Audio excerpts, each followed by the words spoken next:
Welcome back. Didn't that feel good to be re-energized? I hope you all feel as re-energized as I do. Quel plaisir de vous revoir.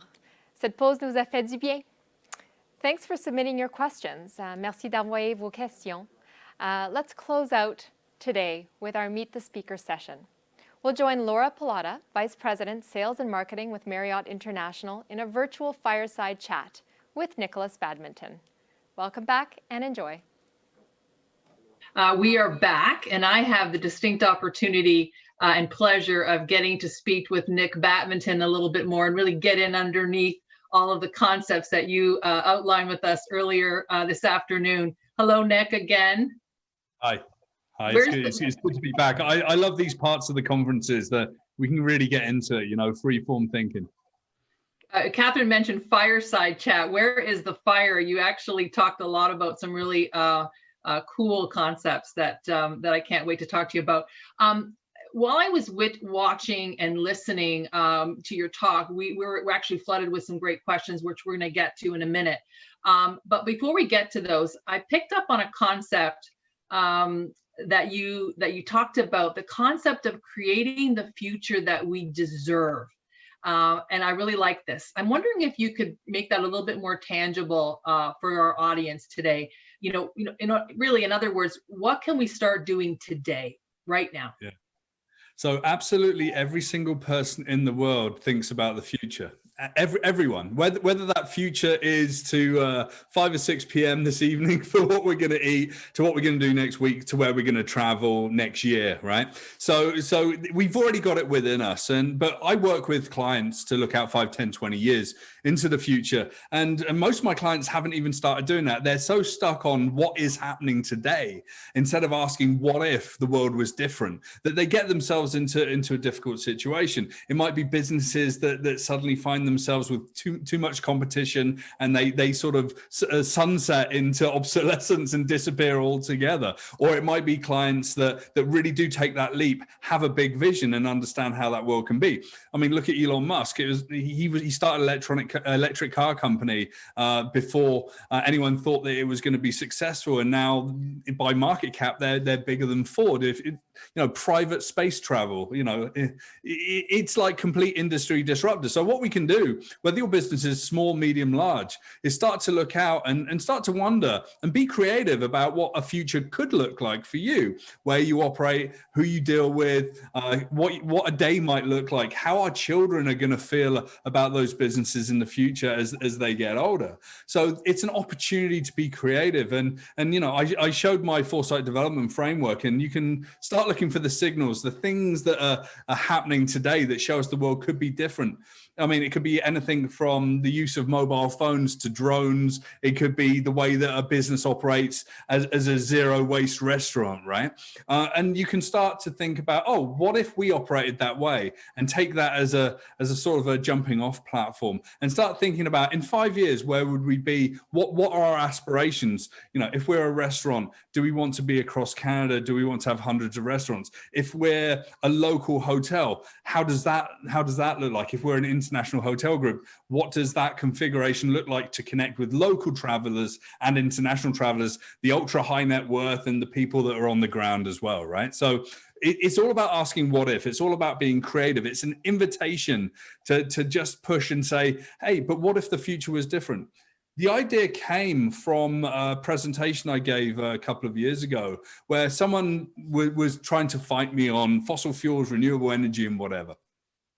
And I came off stage, and I was thinking that, it's like, if only these people could start to entertain the idea that the world could be different, then we can actually start thinking bigger and start making better decisions today. So that's where my approach to futurism, that idea of what if, really came to be. And I think that it's a very simple question that we can ask ourselves when we get into the office every day. For 5 minutes every day, sit down, just write down what if on a piece of paper, and then just write a statement.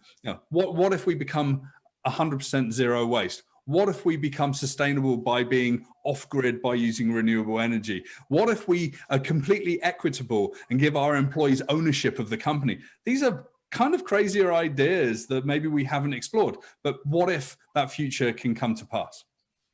That's really great. And I love what you said. We've all have the opportunity right now because we're in either lockdown or semi-lockdown. We do have time. We have time to think and journal and ideate with our teams in ways that are interesting and think. And how many organizations have been built or created during downturns, which is really quite remarkable. So I thank you for that. So why don't we jump into some questions that we received? And I do encourage the audience, if you have a question for Nick, please type it into the chat box and I'll be able to pick that up from you and then we can jump in.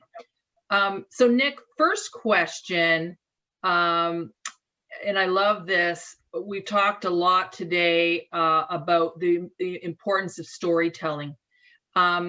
How can we build out an authentic storytelling platform for our companies and then get the word out to first, obviously, locals, so important that you talked about now, and then obviously, eventually, international travelers?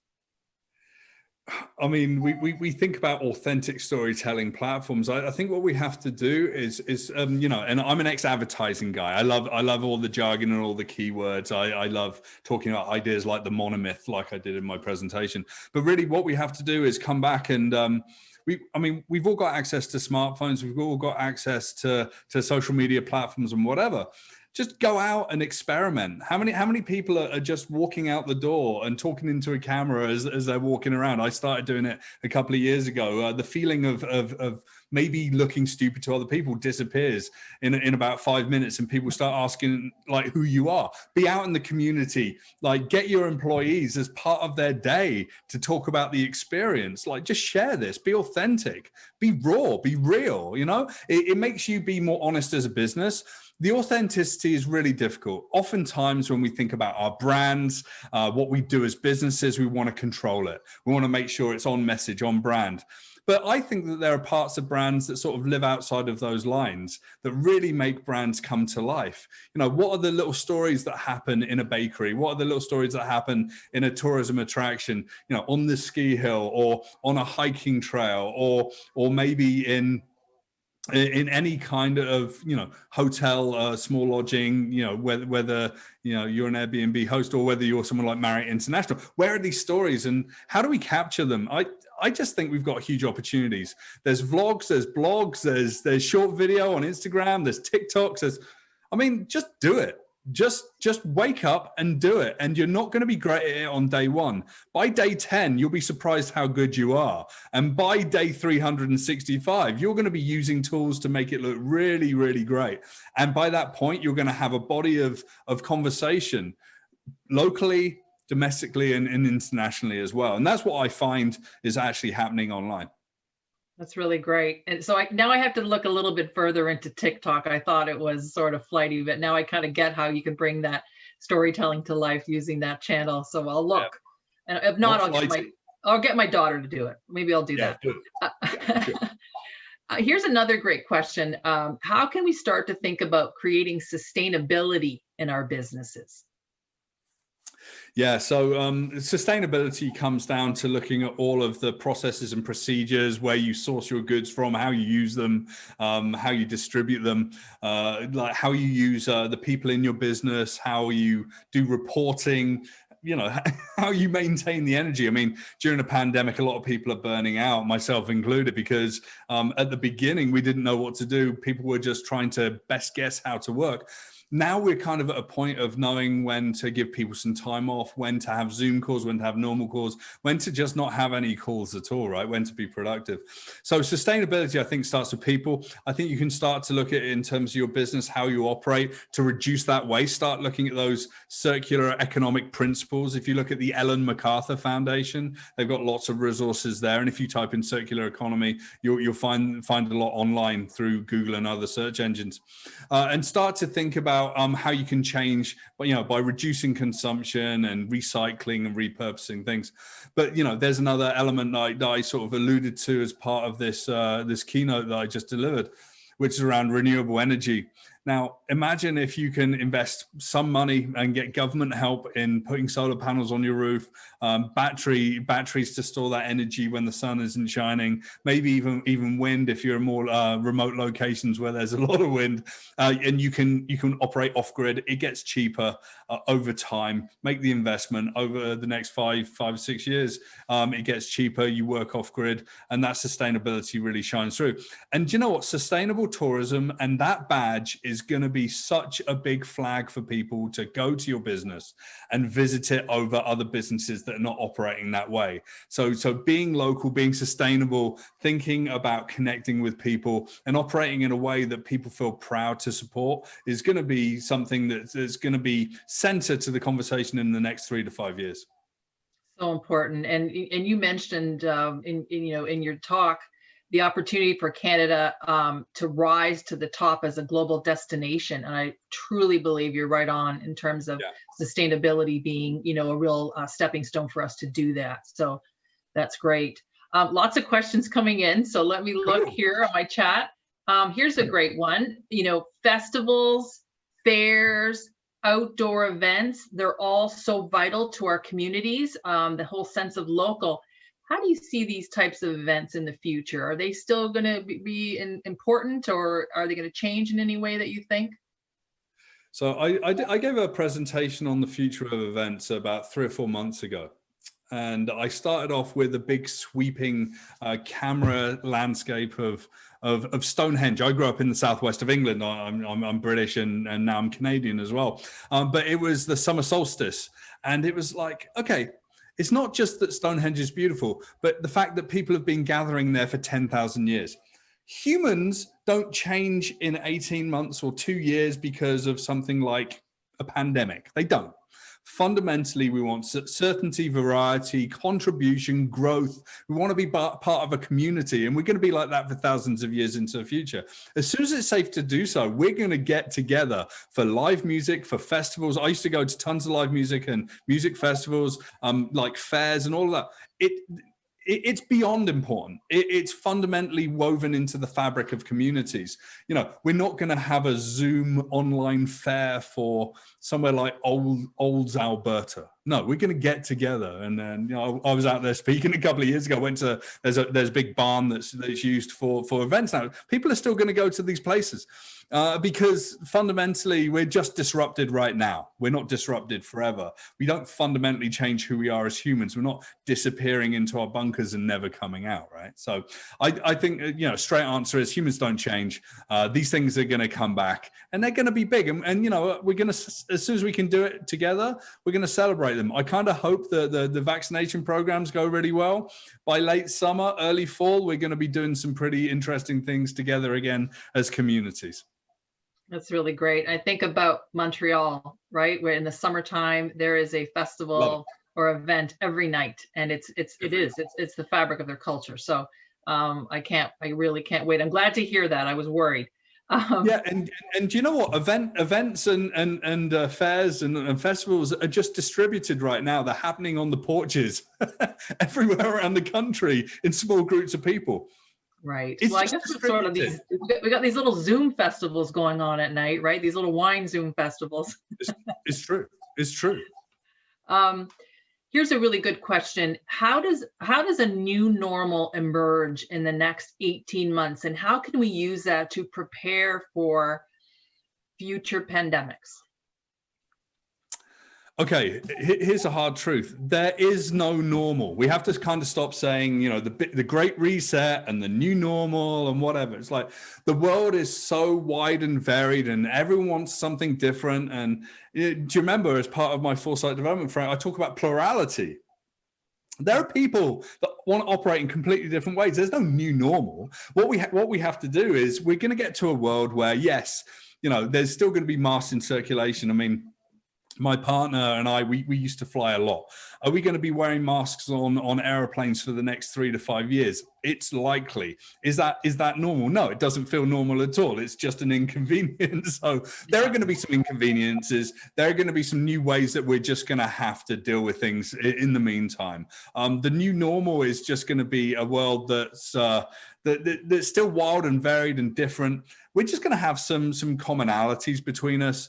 Yes, Zoom is probably still going to be used in business, and yes, people are going to work remotely, but they're going to work remotely and they're going to have a lot of fun experiencing new places. And I think that we've got a huge opportunity to invite people to Canada. I think the new world for Canada is in a way is going to be travelers that come to Canada and stay for longer.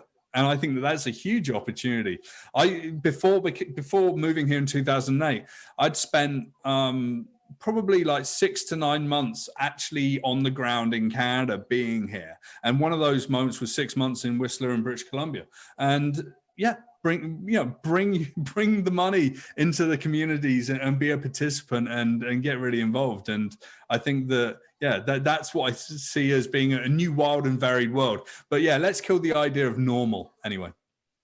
You know, I heard a stat actually, we're in our luxury segment the other day.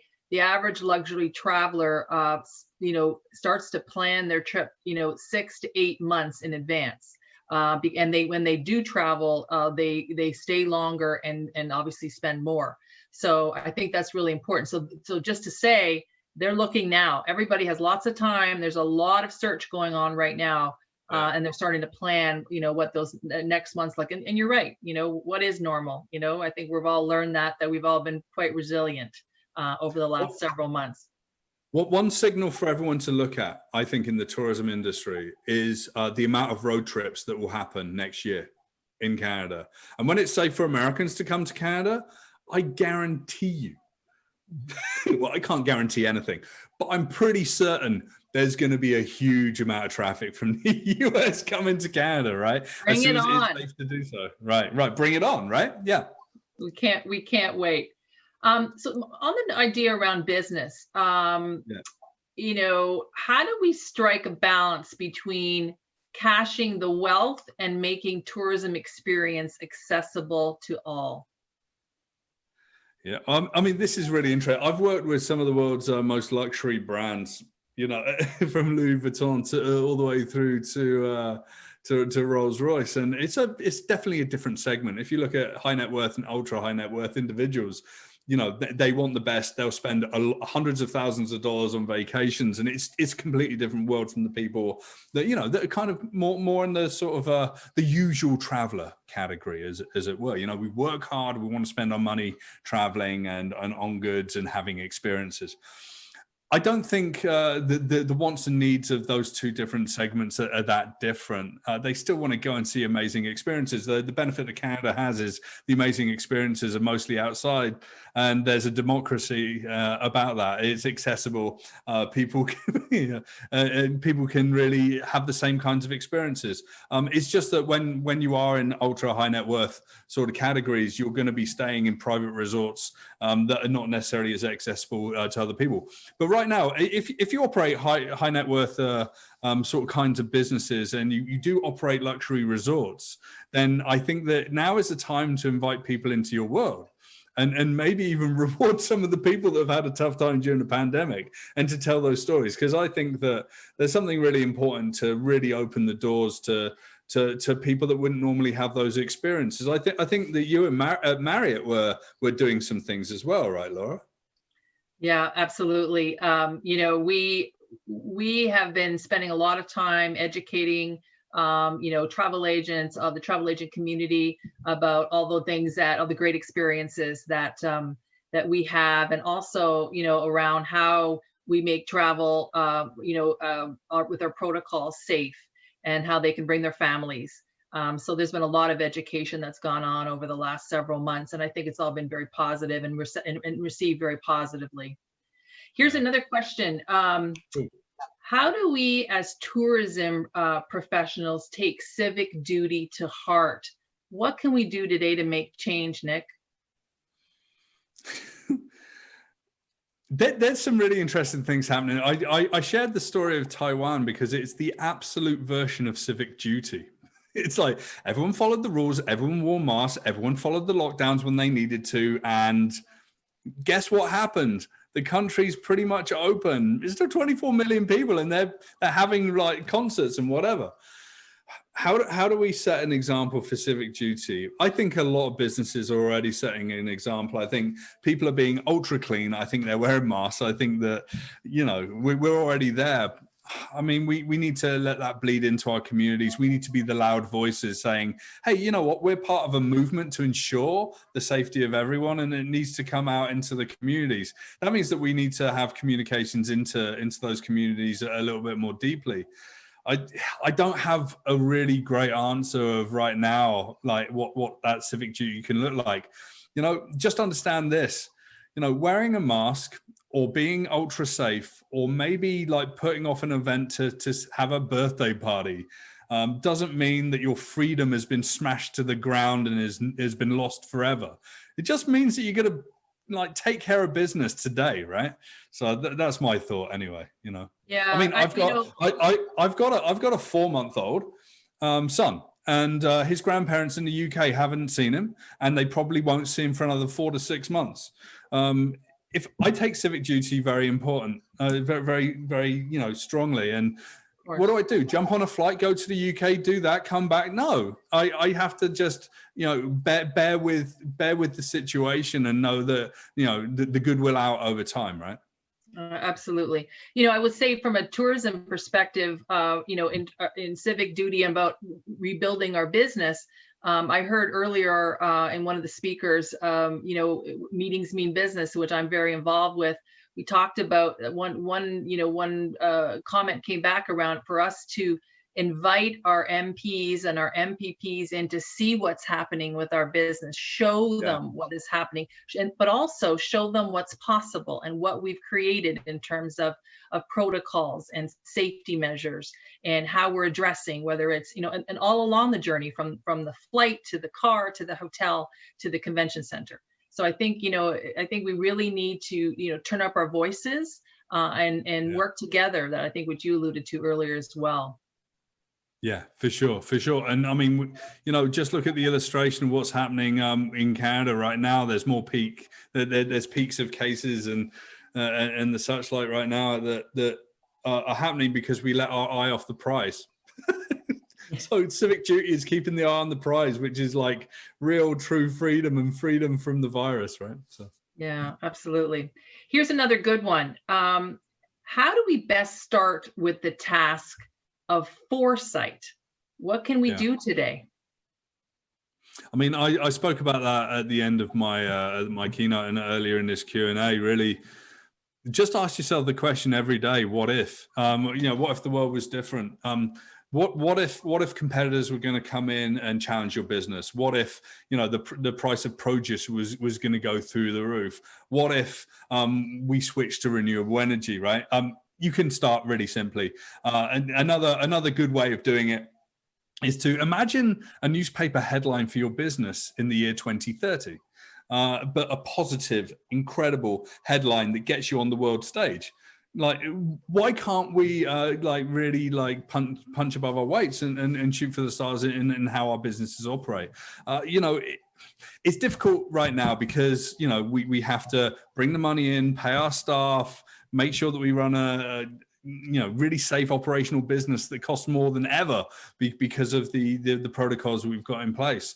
But if we don't look at what comes next, then we're going to be stuck in it for a lot longer, right? So whilst the funds and the investments might not be in place for a future that we can imagine today, it will come back and it will be there. So be prepared for that. And if you start imagining a future world and you bring that story back with some of the evidence of how that world will work, you can maybe apply some new ways of working today, and that can be incredibly valuable.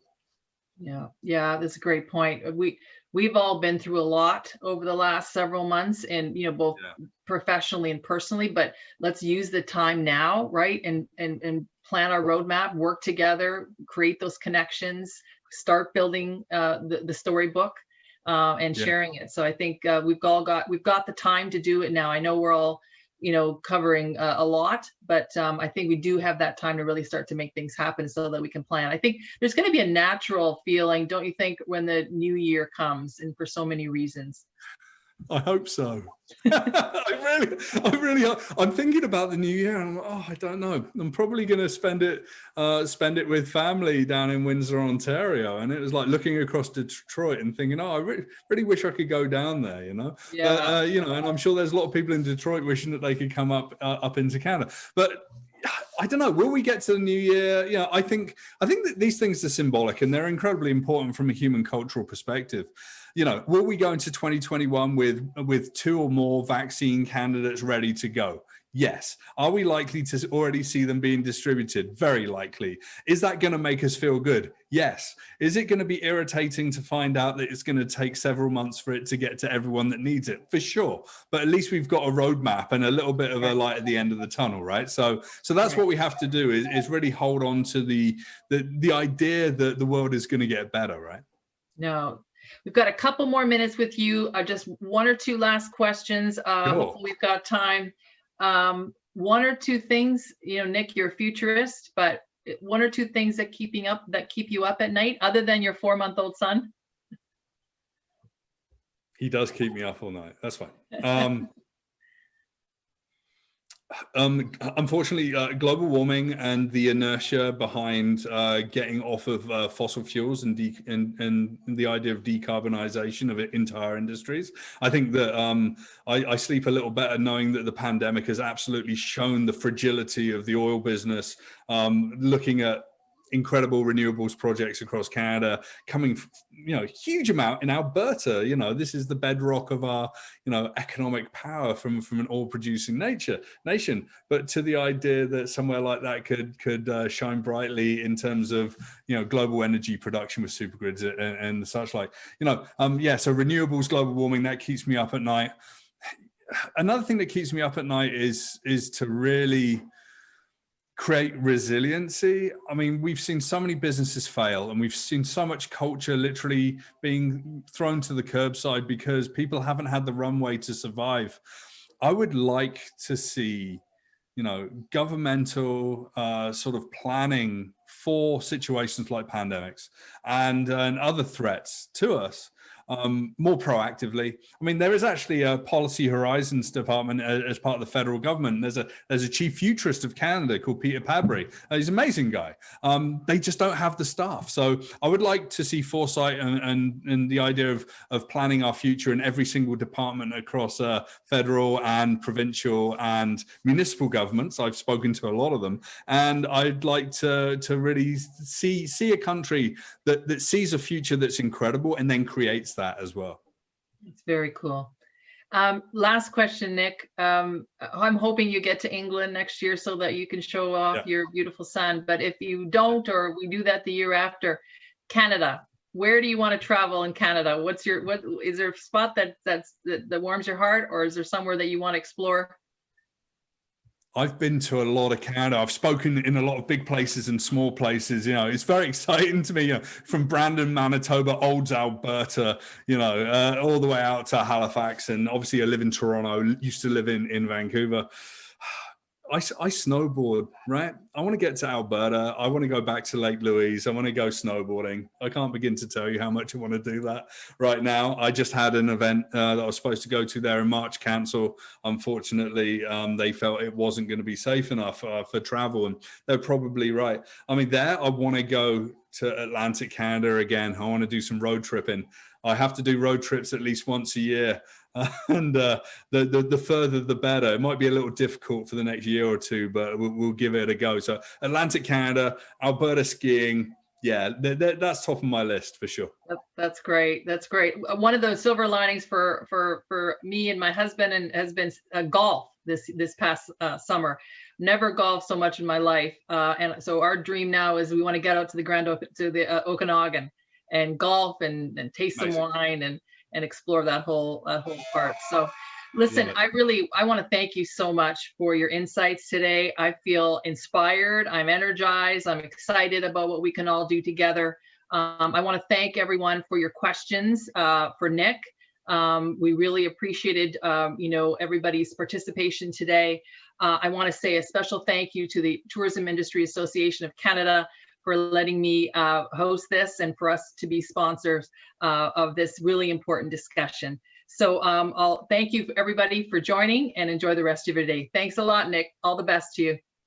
Thank you. Thank you. Take care, everyone, and be well. Merci, Laura and Nicholas. That was a fascinating conversation, and that last question got me thinking about which Canadian destinations I want to get out to as soon as possible. Oh, travel. Day one has given us a lot to digest, with information on the current political landscape, sector realities, tips and ideas from our DMO colleagues, and connecting the dots on signals and trends and how to be sensitive to how the world is shifting. So much to think about. A big thank you to all of our thought leaders that we heard from today. And I've enjoyed connecting with colleagues and friends from across the country on the Congress platform. Hope you have too. So this brings us to the end of today's Tourism Congress sessions. Thank you so much for joining us. Voilà qui nous amène à conclure les séances du premier jour du Congrès touristique. Merci beaucoup d'avoir été les nôtres. L'activité sociale réservée aux membres de l'AITC, co-animée par Tempest, commencera sous peu. J'espère vous y voir et j'ai hâte au spectacle prévu par l'AITC qui présente toujours un impressionnant spectacle, non? La deuxième journée commencera demain matin à 11h, heure de l'Est. Au plaisir de vous voir sur la scène principale. The TIAC members-only social co-hosted by Tempest will start shortly. I'm looking forward to seeing you there and taking in the entertainment that TIAC has planned. They always put on a great show, don't they? Day 2 starts tomorrow morning at 11 a.m. Eastern Time. See you then on the main stage.